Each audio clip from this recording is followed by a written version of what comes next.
Hoeveel van julle ken die verhaal van The Mutiny on the Bounty? Nou, die verhaal speel af daar in die eilande rondom Haiti. Ek kan nog onthou, Yuri Ferreira jare gelede gesing het Haiti, verre land. Of het hy gesing Tahiti, ek weet ook nou nie eens meer mooi nie. Maar die verhaal speel af van 'n kaptein Bligh wat 'n boot gehad het, 'n skip gevat het daar na daai eilande toe. En toe was daar 'n muitery op die boot gewees. En die muiters het die kaptein en 'n klomp mense afgesit. En hulle is met 'n bootjie, is hulle toe nou weg onder baie lewensgevaar.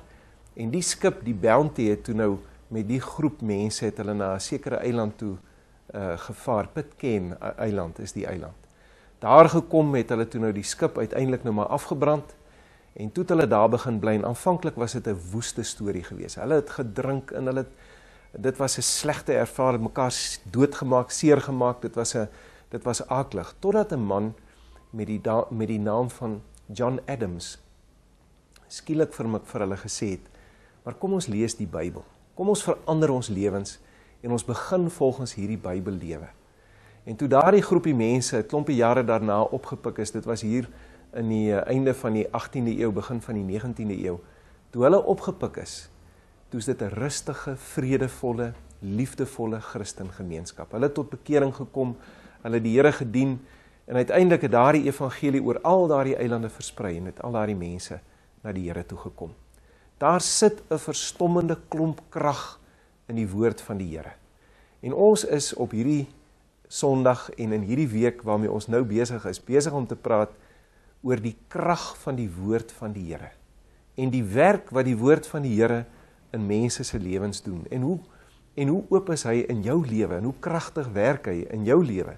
Dis die groot vraag van waaroor dit gaan. Die Bybel is 'n verstommende boek. Vandat hy gepubliseer is tot vandag toe, was daar nog nooit 'n boek waarvan soveel eksemplare verkoop is soos die Bybel. Dit is verstommend. Elke keer as daar 'n nuwe vertaling van die Bybel op die mark kom, word hy onmiddellik 'n topverkoper, 'n bestseller, soos wat die Engelse sê. Ek lees in die verslag van die internasionale Bybelgenootskap dat hulle in 2005 24,3 miljoen Bybels versprei het. Net Bybelgedeeltes, nie die volle Bybel nie, oor die 370 miljoen eksemplare wat versprei is. Dis 'n verstommende hoeveelheid literatuur wat na mense toe uitgaan. En die verhale wat daarmee saamloop, julle kan maar vir die Gideons vra, hulle sal vir julle vertel van die wonderlikste verhale van wat Bybels in mense se lewens doen. Jean-Jacques Rousseau, hy was 'n filosoof wat gesê het, kyk, die tyd van geloof en godsdiens is heeltemal verby. Dit is net so, mense is rasionele wesens, hulle dink, as so 'n ding soos geloof sal nie meer bestaan nie. En hy het sy huis in Frankryk, waar hy gebly het, is vandag die hoofkwartier van die Franse Bybelgenootskap. Mens kan nie glo dat die ding so op sy kop gedraai het. Ek hoor eendag van die Gideons wat vir my vertel van 'n Gideon wat daar in Joubert Park in Johannesburg gekom het. En hy kom daar en daar's 'n klomp boemelaars en mense wat daar in die parkie rond lê. En hy vra of hulle nie Bybels wil hê nie. En niemand stel eintlik belang in 'n Bybel nie. En een ou sê toe, kan ek 'n Bybel kry? Ou sê vir hom, ja, jy is baie welkom om 'n Bybel te kry. Hy sê, as ek hom kry, kan ek hom rook. Die ou vra nou, maar wat bedoel jy, kan jy hom rook? Hy sê, nee, ek draai zolle. En dan rook ek hom, ek het nou tabak, maar ek het nou nie papier nie. Kan ek daai Bybelse papier gebruik om zolle te maak en om te rook? En die Gideon dink so 'n oomblik en hy sê toe, nou maar goed, ek sal vir jou 'n Bybel gee en jy kan hom maar rook, met een voorwaarde. Elke bladsy wat jy rook, moet jy eers lees. Nou, 'n paar weke later kom hy terug en hy kry dieselfde man, maar alles het verander. Die ou se gesindheid is anders, sy hele lewe het verander. Hy kan sommer sien, daar's 'n dramatiese verskil in sy lewe. En die Gideon vra vir hom, nou maar, wat het gebeur? Hy sê, man, ek het Matteus opgerook. Ek het Markus opgerook. Ek het Lukas opgerook. En toe ek daar by Johannes 3 kom, toe kan ek nie verder rook nie. Toe staan daar, so lief het God die wêreld gehad, dat hy sy seun gegee het, sodat elkeen wat in hom glo nie verlore sal gaan nie, maar die ewige lewe kan hê. En ek het daardie lewe, het ek kom kry. Is dit nie wonderlik nie? Die wonderlikste verhale oor die krag wat daar in die Bybel is, die krag wat mense se lewens verander en vernuwe het. En julle kan dit vir mekaar vertel, daar in die groep. Daar was 'n tyd toe jy bang was, en jy het in die Bybel gelees, en jy het vrede gekry. Daar was 'n tyd toe jy onseker was oor besluite wat jy moes neem. En jy het in die Bybel gelees en jy het leiding gekry. Daar was 'n tyd toe jy ongered was, toe jy nie die Here geken het nie en jy het in die Bybel gelees en hy het vir jou, soos wat Timoteus sê, die kennis oor die verlossing in Jesus Christus bekend gemaak. Daar was 'n tyd toe jy op die verkeerde pad was. En die Bybel het jou gewaarsku en jy het omgedraai en jy het teruggekom. Vertel vir mekaar van daardie verhale. Vertel van wat die Bybel al gedoen het om jou te troos en jou te help en jou te lei. Nou die groot vraag is, gebruik ons die Bybel? Want sien, dit help nie, ek vra vir julle, hoeveel Bybels het julle in julle huis nie? Maar hoeveel keer op 'n dag word daar in daai Bybels gelees? Word daai Bybels hoegenaamd gelees? Dit help nie, het lê op 'n rak en dit vergaar stof nie. Die Bybel moet gelees word. En waar moet dit gelees word? Kom ek noem 'n paar plekke. Die eerste ene is in jou stilte tyd. Die Bybel is 'n belangrike deel van jou ontmoeting, jou persoonlike ontmoeting met die Here. Dominee Jurgens sê dat hy 'n totale verandering in sy stilte tyd beleef het, toe hy die eerste keer voordat hy die Bybel gelees het, vir die Heilige Gees gevra, die Here Gees, praat nou met my uit hierdie woord uit. Hoekom? Want daardie woord is God se woord en die Heilige Gees is die outeur. Alle auteurs van alle boeke, hulle laat hulle boeke gaan, hulle teken hulle partykeer, maar hulle kan nie by wees as daai boeke gelees word nie, behalwe die Heilige Gees. Die Heilige Gees wat die outeur van die skrif is, van die woord van God is, hy staan by elkene wat uit hierdie woord lees. Dis God se woord. God se woord, dis hoekom daar soveel krag in hierdie woord is. In die tweede plek moet die Bybel gelees word in die huise, in huisgodsdiens.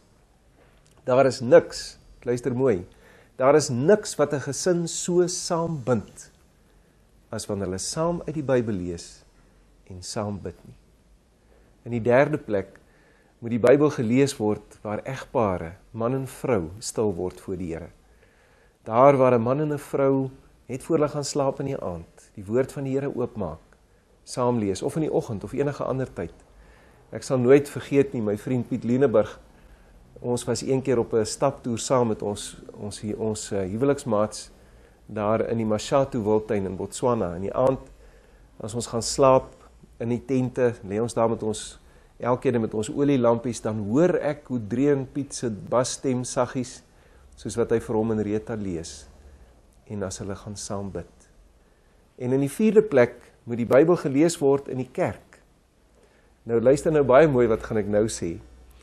Ons in ons kerk glo dat God nie in die eerste plek daar is waar mooi liedere gesing word nie, of waar baie emosies vloei, of waar wonderlike dinge gesê word of gedoen word nie. Ons glo dat God wel onder hierdie omstandighede daar is waar. Maar ons glo dat God in die eerste plek daar is, waar sy woord gelees en verkondig word. Calvin het gesê, onder die verkondiging van die evangelie, drup die bloed van Christus op die gemeente. As die woord van God teenwoordig is God daar en praat God met ons. So as die woord van die Here gelees word in die erediens, moet jy luister, want dis God self wat aan die woord kom. Kom ons gebruik ons Bybels, kom ons gebruik dit met 'n energie en met 'n entoesiasme, met 'n vreugde, want dis God se woord, dis God wat met ons praat. In ons gebedswiel is ons hierdie week by skoonmaaktyd. Skoonmaaktyd, innerlike skoonmaaktyd, beteken dat daar in my innerlike tuin gewerk moet word. En dit wat vuil en verkeerd is, moet weggevat word uit dit wat hier binne in my is. Professor Melanel sê, sonde is soos baard. Hy hou aan groei. En as jy hom nie gedurig gaan afskeer nie, gaan hy net al meer en meer en meer op jou begin aanpak. En dit is soos wat dit is. Daar moet in elke Christense gebedstyd 'n tydjie kom van skoonmaak, van luister na die Here en vra dat die Here met jou moet praat. En dat hy jou moet reinig en skoonmaak en dat jy vergifnis by hom kan kry. Johannes 15 vers 3 sê, julle is alreeds skoon deur die woorde wat ek vir julle gesê het.